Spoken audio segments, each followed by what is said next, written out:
Every pilot remembers their first cross country solo, the moment they stepped into the cockpit alone, no instructor, no one to take over if things go wrong, just you, your training, and the sky.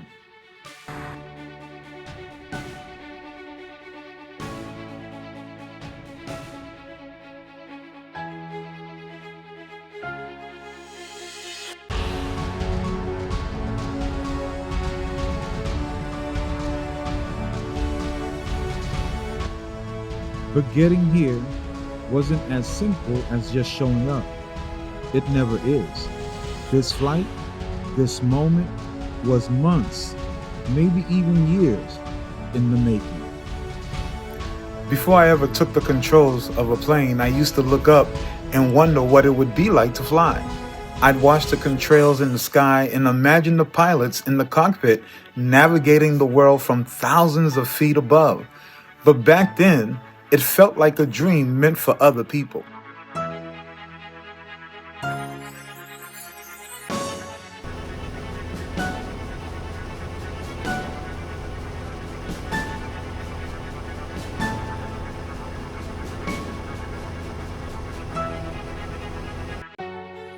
For years, flying was just that something I admired from a distance, right? But something changed the first time I stepped into a cockpit. I remember gripping the controls for the first time, feeling the power of the aircraft beneath me, realizing that this was where I was meant to be.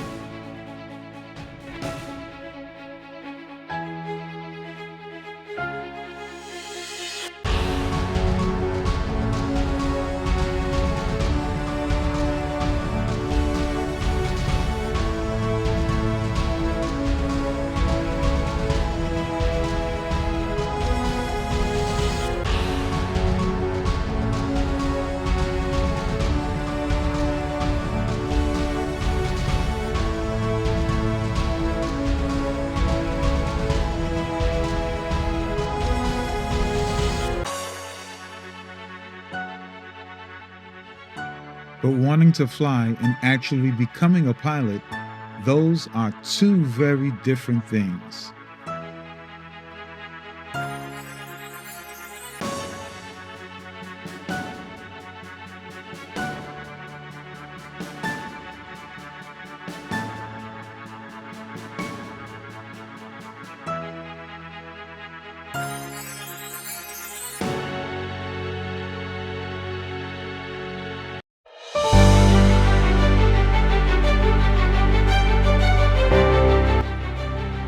You hear a lot of things about, taking flying lessons, how wonderful and great it is. And it is, to be honest with you. I mean, I would not trade it for the world.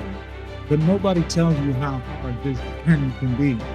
Before you ever get to fly solo, you have to put in hours of training, making mistakes and learning to recover from them as well. You have to prove to yourself and to your instructor that you're ready. I had days where I felt unstoppable, and then I had days when I felt like I'd never get it right.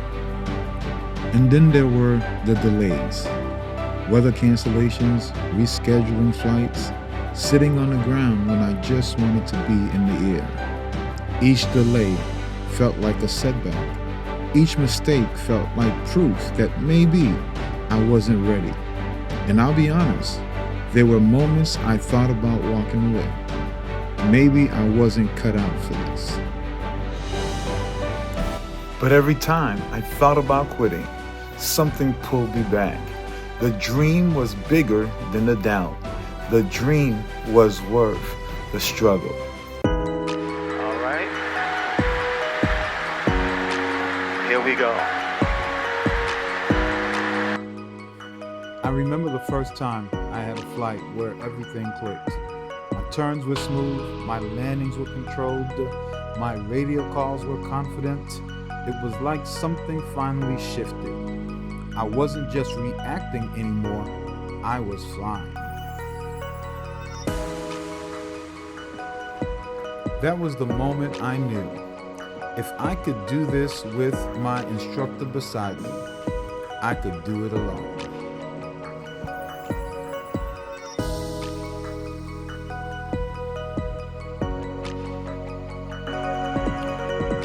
But there was still one more challenge ahead, the cross-country solo, the real test.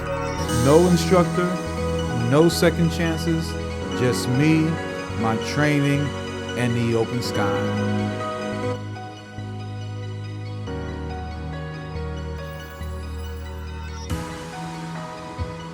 It wasn't just about logging miles. It was about proving to myself that I belong in the cockpit, that I was ready.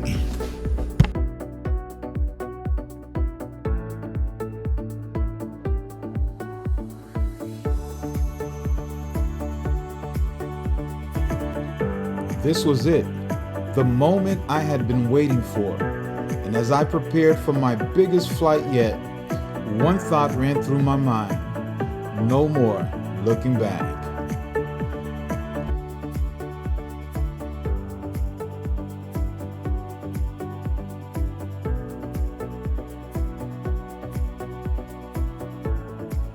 Have you ever faced a moment where you had to push through self-doubt?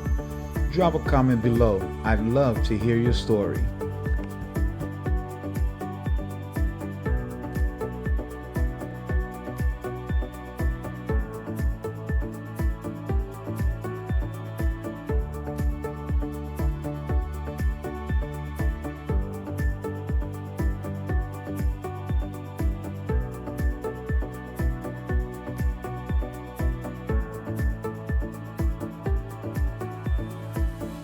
Make sure to like, subscribe, and hit that notification bell, because part 2 is where things get real. No instructor, no turning back, just me, my plane, and the challenge ahead. You don't want to miss it.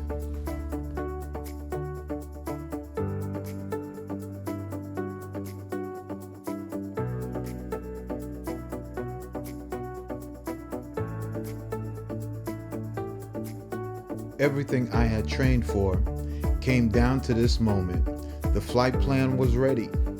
The weather was perfect, but there was one thing left.